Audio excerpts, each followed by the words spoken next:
The French executioner's sword cut through Anne Boleyn's neck so cleanly that her lips kept moving for 8 seconds after her head hit the straw.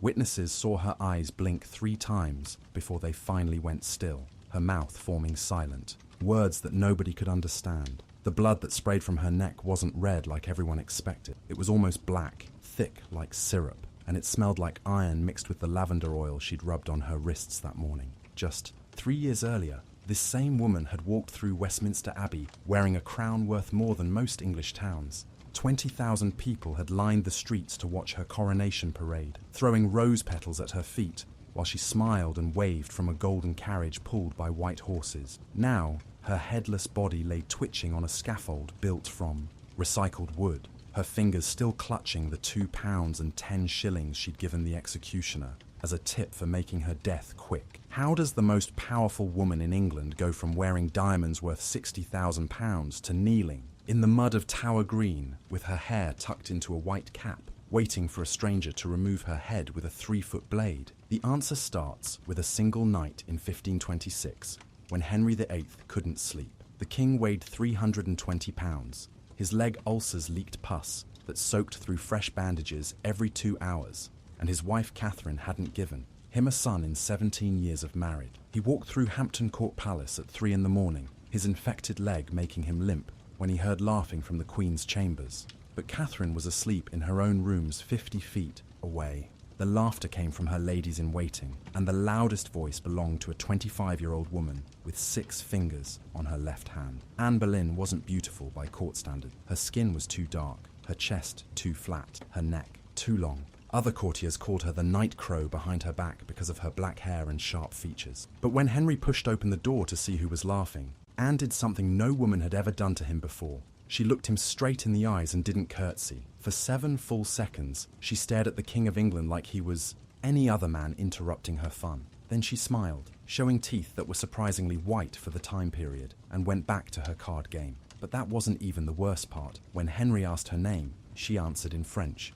Not because she was trying to impress him. She'd spent 7 years in the French court and sometimes forgot to switch languages. To Henry, who'd been trying to prove England was as sophisticated as France for his entire reign, this was like finding a diamond in his own backyard. Here was an English woman who spoke better French than most French nobles, who knew which fork to use at dinner, who could discuss theology and poetry and music with equal skill. What happened next changed everything. Henry sent Anne a love letter the following week, then another, then another.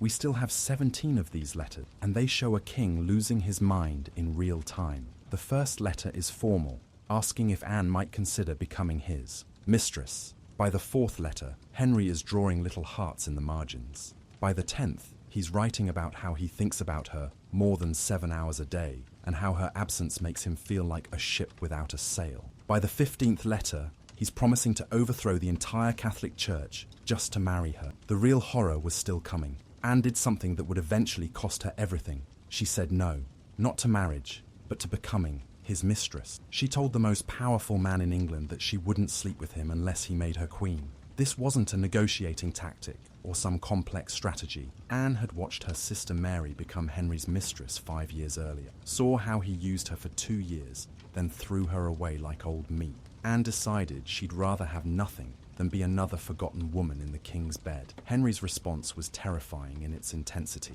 He didn't get angry or threaten her. Instead, he became obsessed. He started wearing her initials embroidered on his clothes. He commissioned a portrait of her that he carried in his pocket, pulling it out to stare at during state meetings. He wrote her name over and over in the margins of official documents. Historians have found Anne written 347 times on a single trade agreement with Spain. But here's where the story turns dark. Henry was still married to Catherine of Aragon, and the Pope wouldn't grant him a divorce. So Henry did something no English king had done in 1,000 years. He declared war on God himself. In 1533, he broke from the Catholic Church, declared himself the head of a new Church of England, and married Anne in a secret ceremony at Whitehall Palace at dawn on November 14th. Only 8 people attended, and they performed the service in English instead of Latin because they were literally making up the rules as they went. Anne was already pregnant. She'd finally slept with Henry in October, and by November she was throwing up every morning into a golden bowl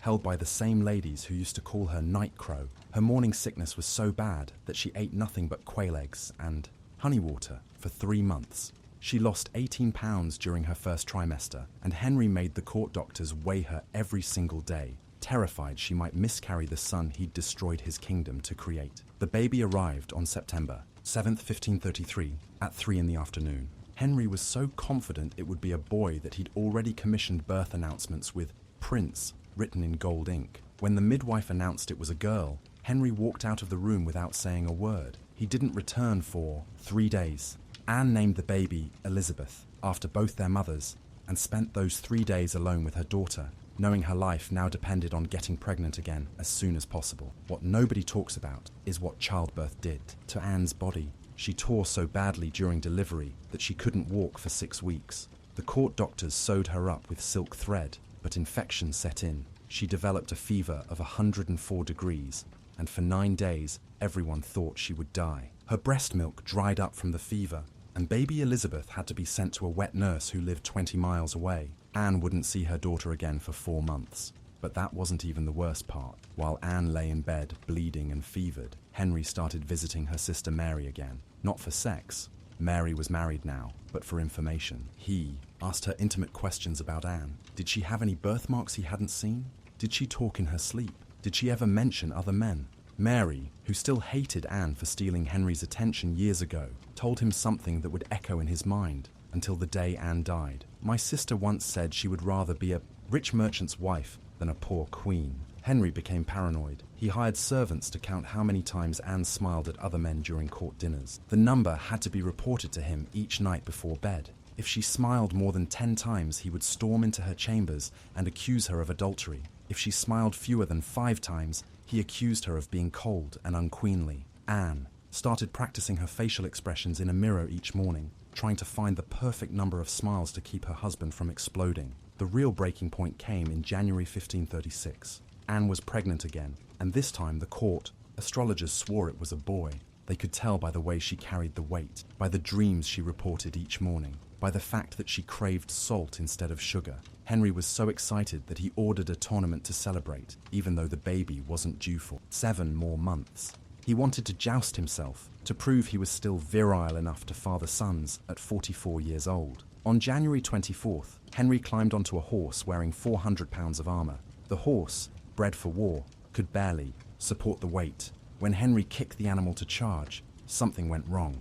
The horse's front legs buckled. Henry fell face first into the mud, and the horse landed on top of him. For 2 hours and 17 minutes, Henry lay unconscious while his attendants tried to lift the dead animal off their king. When he finally woke up, his first words were, "Is the Queen safe?" Anne was not safe. She'd been watching from the royal gallery when her husband disappeared under half a ton of horse. The shock sent her into labor 5 months early. The baby, a boy, just like everyone predicted, lived for exactly 55 minutes. Anne held him the entire time, watching his chest rise and fall, slower and slower, until it finally stopped. The tiny corpse was so small, it fit in a shoebox. Henry never even looked at his dead son. What happened next was pure calculation disguised as madness. Henry needed Anne gone, but he couldn't just divorce her. He'd broken from Rome to marry her. Admitting the marriage was a mistake would make him look weak. So he decided she had to die, but not just die. She had to die as a traitor, an adulteress, a woman so evil that killing her was actually God's will. The arrests started on May 2nd. First they took Mark Smeaton, a lute player who made £40 a year. They tied him to a rack and stretched his arms until his shoulders dislocated. After 4 hours of screaming, he confessed to sleeping with the Queen. He said they'd done it in her chamber on October 13th. The prosecutors didn't care that Anne had been with Henry all day on October 13th, or that 20 witnesses could confirm it. They had their confession. Next, they arrested Henry Norris, the king's best friend, then William Brereton, Anne's cousin, then Francis Weston, who owed the crown £3,000 in gambling debts. Finally, in the cruelest twist of all, they arrested Anne's own brother George. The charge was incest. The evidence was that Anne had once kissed George on the mouth, a normal greeting between siblings in Tudor England, but now proof of unnatural lust. But that wasn't even the worst part. The main witness against Anne was Lady Rochford, George's own wife. She testified that Anne had complained about Henry's sexual inadequacy, saying the king had neither skill nor virility in bed. She claimed Anne had described Henry's penis as smaller than a baby's thumb, and that he could only maintain an erection when the moon was full. Whether Jane Rochford actually said these things, or whether the prosecutors made them up, we'll never know, but Henry heard every word. Anne's trial took place on May 15th in the Great Hall of the Tower of London. 2,000 people packed into a room built for 800. The smell was so bad from all the unwashed bodies that herbs had to be burned constantly just so people wouldn't vomit. Anne walked in wearing a black dress that cost £300, more than most people made in a lifetime. She'd sewn pearls into her hair that morning, each one perfectly placed to catch the light from the windows. The evidence against her was insane. They said she'd slept with 5 men on days when records showed she was somewhere else entirely. They claimed she'd promised to marry Henry Norris after the king died, even though Norris was already engaged. They accused her of poisoning Catherine of Aragon, who died of cancer 4 months earlier. They even said she'd tried to bewitch the king using her extra finger, which contained the devil's mark. Anne defended herself for 2 hours. She spoke without notes, citing dates and times from memory, demolishing every single accusation with logic and facts. When they said she'd slept with Mark Smeaton in her chamber, she pointed out that queens were never alone.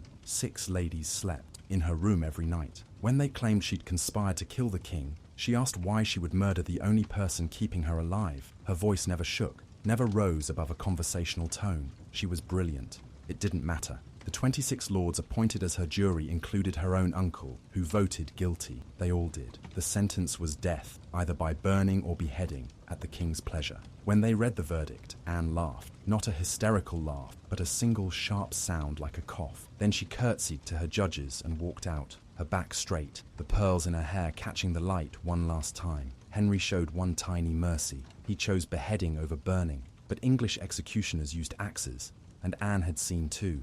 Many botched executions where it took 3 or 4 swings to remove a head. So she begged for a French swordsman, someone who could take her head in one clean cut. Henry agreed, but the swordsman was in Calais, 3 days away. Anne had to wait in the tower, knowing exactly when and how she would die, while her executioner travelled across the English Channel. Those last 4 days were torture.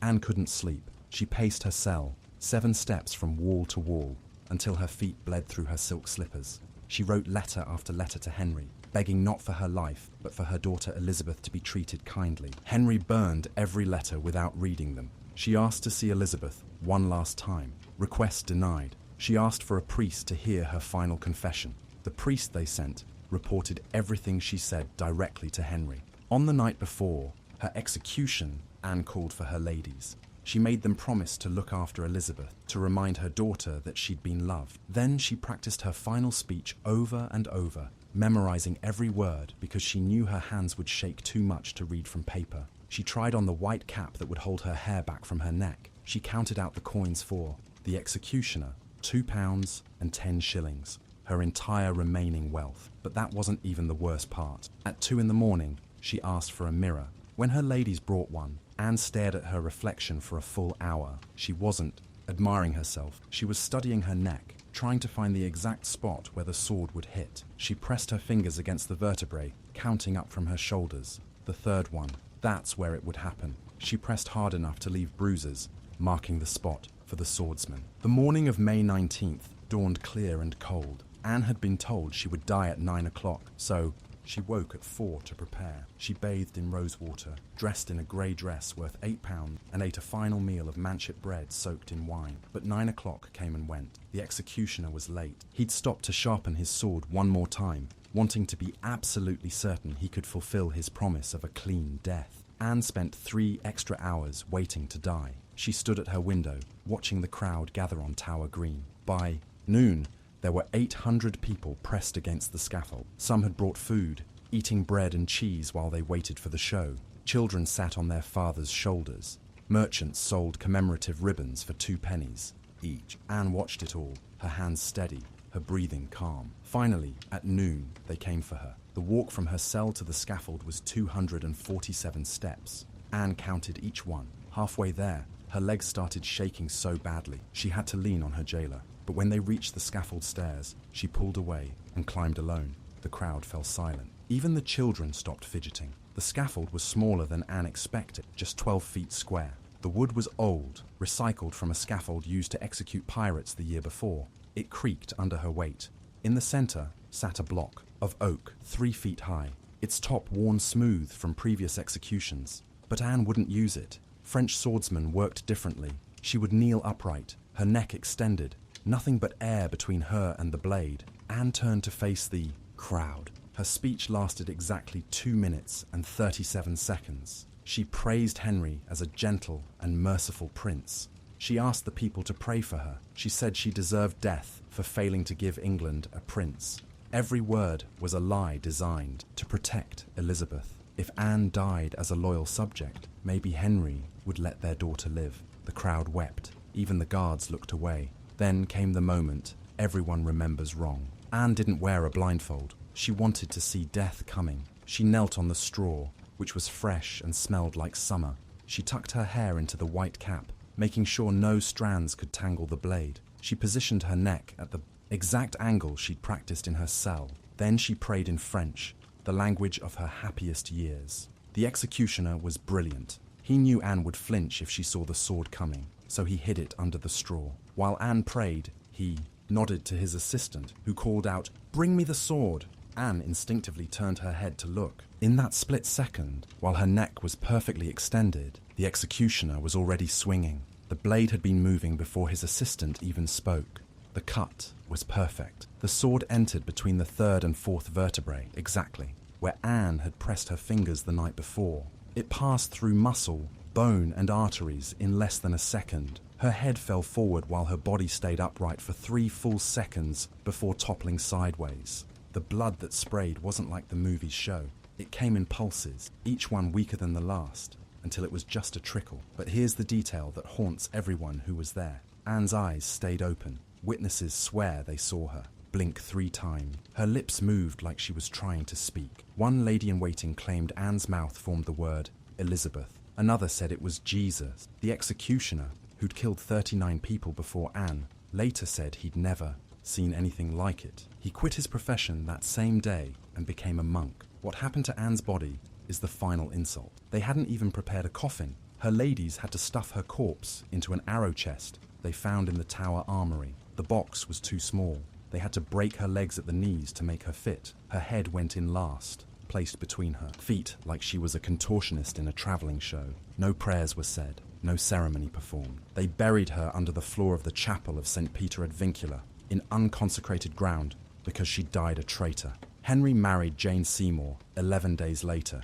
He wore yellow to the wedding, the color of celebration. During the ceremony, he checked his pocket watch 6 times. At the exact moment Anne had died the week before, 12:17 p.m., Henry paused mid-vow and smiled. Then he continued like nothing had happened. Jane saw the smile. Everyone did. She knew then that loving Henry VIII was the most dangerous thing a woman could do. But that wasn't even the worst part. Elizabeth was 2 years and 8 months old when her mother died. Nobody told her what happened. One day she had a mother who visited every few months, bringing toys and kissing her forehead. The next day, servants removed all of Anne's portraits from the nursery. They burned Anne's letters. They pretended she'd never existed. Elizabeth wouldn't learn how her mother died until she was 15 years old, when a cruel cousin told her the entire story just to watch her cry. The aftermath was immediate and brutal. Within hours of Anne's death, Henry ordered every trace of her removed from royal palaces. Stonemasons chiseled her initials off walls.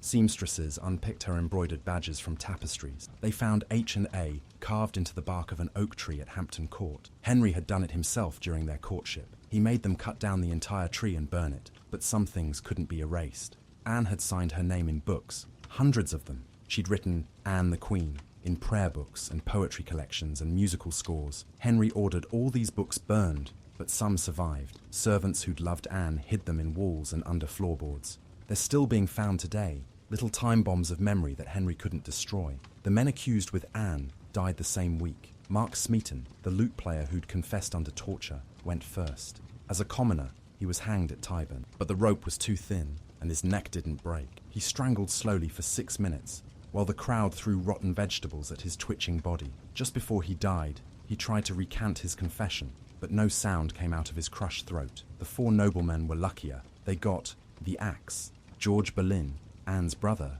died last. On the scaffold, he started to give a speech proclaiming his innocence. The constable cut him off after 10 words. So George did something extraordinary. He threw his hat into the crowd. Inside the band was a written confession that Anne was innocent, that the whole trial was a sham, that Henry had murdered them all for a crime that never happened. The hat was caught by a merchant named John Hussey, who published George's words. Henry had Hussey hanged within the month. Jane Rochford, who testified against her husband and sister-in-law, got her reward. Henry gave her a pension of £100 a year, but guilt ate her alive. She stopped sleeping, convinced she could hear Anne's voice calling from the walls. She started seeing headless women in mirrors. She scratched at her skin until it bled, trying to get imaginary blood off her hands. 5 years later, she was executed on the same spot as Anne, screaming about ghosts until the axe fell. The French executioner never made it home. He'd been paid £43 for the execution, 20 times the usual rate. But every inn he stopped at somehow knew who he was. Nobody would serve him food. Nobody would rent him a room. He ended up sleeping in barns and stealing eggs from chicken coops. 3 weeks into his journey, he was found dead in a ditch near Dover. His purse was still full. He'd drunk himself to death with the money he'd earned from killing a queen. Henry lived for 11 more years. He married 4 more times, killed 2 more wives, and never got the son he wanted. His leg ulcers spread until both legs were infected from knee to ankle. He grew so fat, 420 pounds by the end, that he had to be carried everywhere in a chair. The smell from his rotting legs was so bad that courtiers stuffed perfumed cloths up their noses just to be in the same room. But here's the detail that shows how Anne haunted him. Henry never allowed anyone to say her name. If someone accidentally mentioned Queen Anne, even referring to Anne of Cleves, his 4th wife, Henry would fly into a rage. He once fined a servant £50 for humming a tune Anne used to sing. He burned every letter she'd written him, destroyed every gift she'd given him, except one. In Henry's private chambers, locked in a chest only he could open, investigators found a single item after his death: Anne's coronation ring, a band of gold with a ruby shaped like a heart. Inside was engraved Henry and Anne forever. He'd kept it for 11 years, hidden like a guilty secret. Some nights, servants heard him talking to it, apologizing to the ring like it was Anne herself. But that wasn't even the worst part. Henry died on January 28, 1547, at 2 in the morning. His last word was monks, probably calling for last rites. But the servant who was with him, Will Summers, swore Henry said something else first. He claimed the king's actual last word, whispered so quietly only Summers heard it, was Anne. The real tragedy took decades to unfold. Elizabeth, the daughter Henry had declared a bastard, became the greatest monarch England ever had. She ruled for 45 years, defeated the Spanish Armada, and turned England into a world power. She never married, telling her council, "I have seen what happens to wives." She wore a ring with her mother's portrait, hidden inside, until the day she died. Elizabeth did one thing Henry never could. She made Anne Boleyn immortal. She commissioned portraits that looked suspiciously like her mother. She promoted men who'd been kind to Anne. She wore her mother's jewelry, even the infamous bee necklace that appears in Anne's portraits. When Catholics called her the bastard of a whore, Elizabeth responded, "My mother was no whore. She was a queen who died for bearing me." The Tower of London still stands. You can visit the chapel of St. Peter ad Vincula, where Anne is buried. Her grave has no marker. She's under the altar with a dozen other executed prisoners. But something strange happens every May 19th, the anniversary of her death. Visitors report smelling roses in the chapel, even in years when no roses bloom. The guards say it's Anne's ghost, still wearing the rosewater from her final morning. In 1876, Queen Victoria ordered renovations to the chapel. When workers lifted the flagstones, they found Anne's skeleton exactly where the record said it would be. The arrow chest had rotted away, leaving only bones. But Anne's skull showed something remarkable. The cut was so clean, so perfect, that the vertebrae looked polished. The French executioner had kept his promise. It really had been painless. They measured her skeleton. Anne Boleyn had been 5 feet 3 inches tall. Her infamous 6th finger was just a small nail growing from the side of her pinky, a minor deformity that killed her as surely as any sword. They found traces of auburn in her hair, not the black everyone remembered. Stress had turned her dark, hair red in the tower. She'd died a redhead, like the daughter she'd left behind. But here's the detail that breaks your heart. Clutched in Anne's skeleton fingers were two objects that shouldn't have survived. A piece of paper, miraculously preserved, with one word written in Anne's hand, Elizabeth, and a single pearl, probably fallen from her hair as she knelt on the scaffold. For 300 years, Anne Boleyn had been holding her daughter's name and a fragment of her queenly dignity, even in death. Queen Victoria ordered Anne reburied with dignity, but the workmen just threw her bones back in the same hole and covered them up. Anne Boleyn, Queen of England for 1,000 days, mother of England's greatest queen, still lies in unconsecrated ground under the chapel floor. No stone marks her grave, no flowers allowed, just cold earth and the footsteps of tourists who don't know they're walking on the woman who changed the world. The final insult came in 2013. Scientists wanted to test Anne's DNA to see if she really was Elizabeth's mother or if the rumours of substitution were true. The Queen refused permission. Anne Boleyn can't even donate her DNA to science. She remains exactly what Henry made her, nothing. A woman so erased that we can't even confirm she existed, except through the daughter who survived her. But Anne won in the end. Every British monarch since 1603 has been her descendant. The current King Charles III has Anne Boleyn's blood in his veins. When he sits on the throne, he sits there because Anne Boleyn gave birth to Elizabeth, who died childless and passed the crown to Anne's great-great-grandson. Henry VIII has no descendants on the throne. His bloodline died with his son Edward. Only Anne survived. Think about that. The woman Henry murdered for failing to give him a son ended up giving him something better. A daughter who made England great, and a bloodline that rules to this day. Every time God Save the King plays, it's really saying, God save Anne Boleyn's great-great-great-great-great-great-great-great-great-great-grandson. The Tower of London does tours now. For £15 you can stand on the exact spot where Anne died. They've put a glass memorial there with the names of everyone executed on Tower Green.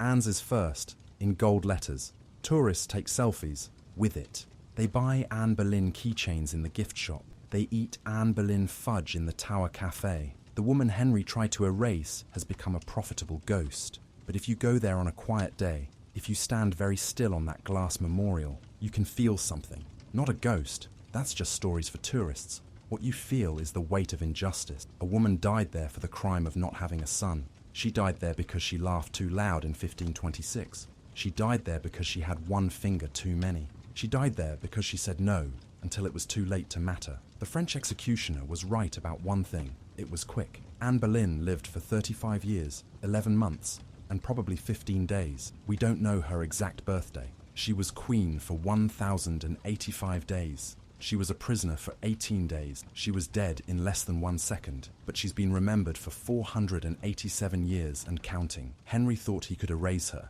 He thought history would forget a woman who failed to give him a son. Instead, history forgot his son and remembered his victim. Every book about Henry VIII is really about Anne Boleyn. Every documentary, every movie, every tourist who visits the tower, they're all there for Anne. Henry is the monster in Anne's story now, not the other way around. But that wasn't even the worst part. The worst part is that it's still happening. Women still die for not giving their husbands sons. Women still get blamed for their bodies' betrayals. Women still lose their heads. Maybe not literally, but their careers, their reputations, their children, for failing to be what men demand. Anne Boleyn died in 1536, but her story repeats every single day in family courts and boardrooms and bedrooms around the world. The only difference is that Anne's death was quick. The French executioner's blade took 1 second. Modern executions take years. They happen one insult at a time, one lost opportunity at a time, one closed door at a time. At least Anne knew when her ending was coming.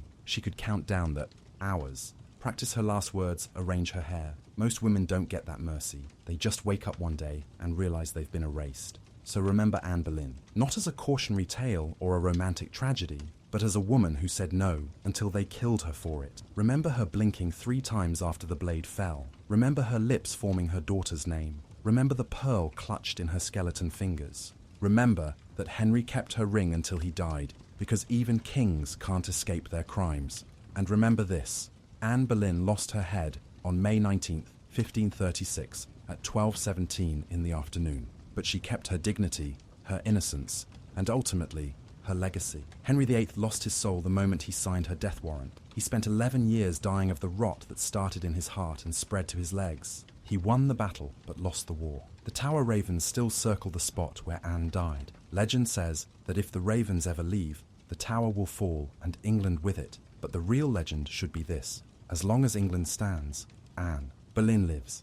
In every portrait of Elizabeth I, in every coin with the Tudor rose, in every tourist who reads her name on that glass memorial and wonders how anyone could kill a woman for being exactly who she was. The French executioner asked Anne to forgive him before he swung his sword. She said, "You will have a very little neck to cut." Then she tipped him £2 and 10 shillings. Even facing death, she made a joke and showed kindness to her killer. That's who Anne Boleyn was.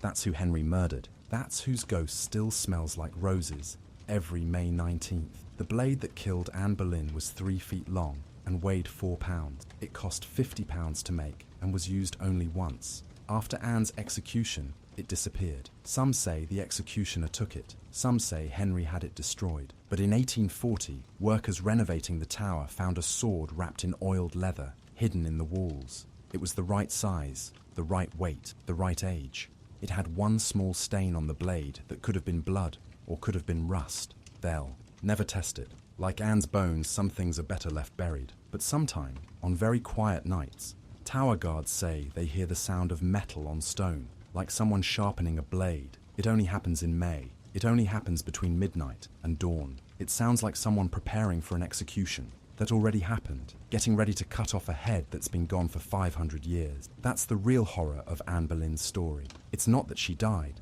it's that she keeps dying. Every time someone tells her story, she kneels on that scaffold again. Every time someone visits her grave, she's back in that arrow chest with her legs broken. Every time a woman is destroyed for not being what a man wanted, Anne Boleyn dies again. But she also keeps living in Elizabeth's 45-year reign, in every strong woman who says no, in every daughter who exceeds her father's dreams, in every throat that won't be cut, and every knee that won't bend. Anne Boleyn died once. She lives forever. The French executioner gave her 1 second of pain and an eternity of remembrance. Henry VIII died of infected legs and a rotten soul. Anne Boleyn died of a sharp blade and a sharper tongue. Guess which one history calls great?